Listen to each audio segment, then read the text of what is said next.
ഒരു ലാലേട്ട ഫാൻ ആണെങ്കിലും മമ്മൂക്കിയുടെ പടം ആണെങ്കിലും എനിക്ക് ഇഷ്ടപ്പെട്ടു. എനിക്ക് എൻ്റെ അഭിപ്രായം പറയാൻ പറ്റുള്ളൂ. ഞാൻ ലാഗിൽ ഓർമ്മിപ്പിക്കുക അവിടെ ഒരു തവണ ഭയങ്കര ഫുള്ളാക്കുന്നതാണ്. എനിക്കതൊരു എൻ്റർടൈൻമെൻ്റ് ആയിട്ട് തോന്നിയ ഈ ഒരു ട്വിസ്റ്റ് ഉണ്ട്, ക്ലൈമാക്സിലെ ട്വിസ്റ്റ് ഉണ്ട്. പിന്നെ കോമഡി ആണെങ്കിൽ ഫസ്റ്റ് ഹാഫിൽ തന്നെ വരുന്നുണ്ട്.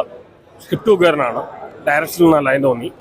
പിന്നെ പുള്ളിയുടെ ആക്ഷൻ, മമ്മൂട്ടിക്ക് ആക്ഷൻ പറ്റില്ല ജനറലി ഒരു അഭിപ്രായമുണ്ട്. അത് മാറി മറിച്ചിട്ടുണ്ട്. പിന്നെ സെൻറ്റിമെൻറ്റ്സ് ഉണ്ട്. സെൻറ്റിമെൻറ്റ്സിന് മമ്മൂട്ടി നല്ല എക്സ്പേർട്ടാണ്. പിന്നെ ഗോകുൽ സുരേഷ് അവരാണ് കോമ്പിനേഷനാണ്. സുരേഷ് ഗോപിക്കാട്ട് നല്ല ആക്ടറായിട്ട് എനിക്ക് ഗോകുലിന് തോന്നുന്നു. ഒരു ഫ്ലെക്സിബിലിറ്റി ഉണ്ട്. സുരേഷ് ഗോപിക്ക് ഫ്ലെക്സിബിലിറ്റി ഇല്ല. എല്ലാം കൊണ്ടും ഈ കാലത്ത് പറ്റിയ മൂവി യങ്സ്റ്റേഴ്സ് ഈ പടം ഇറ്റാക്കാൻ സാധ്യതയുണ്ട്. ഗൗതം മാസ്റ്റർ നല്ല ഡയറക്ടറാണ്. പുള്ളി ഒരുപാട് നാൾ മോഹൻലാലിനെ പുറകെ നടന്ന സിനിമ ചെയ്യാൻ വേണ്ടി മമ്മൂട്ടിയാണ് ചാൻസ് കൊടുത്തത്. എനിക്ക് പടം ഇഷ്ടപ്പെട്ടു. എനിക്ക് എൻ്റെ അഭിപ്രായം പറയാൻ പറ്റും. എന്തായാലും ലാലേട്ടൻ ഇതുപോലെ മമ്മൂട്ടി പോലെ അപ്ഡേറ്റഡ് ആവട്ടെ. വളരെ അപ്ഡേറ്റഡ് മമ്മൂക്ക.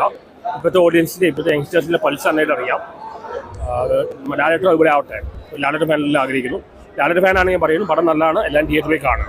നല്ല എൻ്റർടൈൻമെൻറ്റ് എനിക്ക് തോന്നുന്നു. ഒരു ക്ലീശിയ മൂവിയല്ല, സാധാരണ ഉണ്ടായ ഒരു മാസ് മസാലയല്ല, ഒരു ക്ലാസ് എൻ്റർടൈനറാണ്. യങ്സ്റ്റേഴ്സിന് ഇഷ്ടപ്പെടും, ഫാമിലിക്ക് ഇഷ്ടപ്പെടും. 100 കോടിയിലേക്ക് മമ്മൂട്ടി കമ്പനി കയറട്ടെ.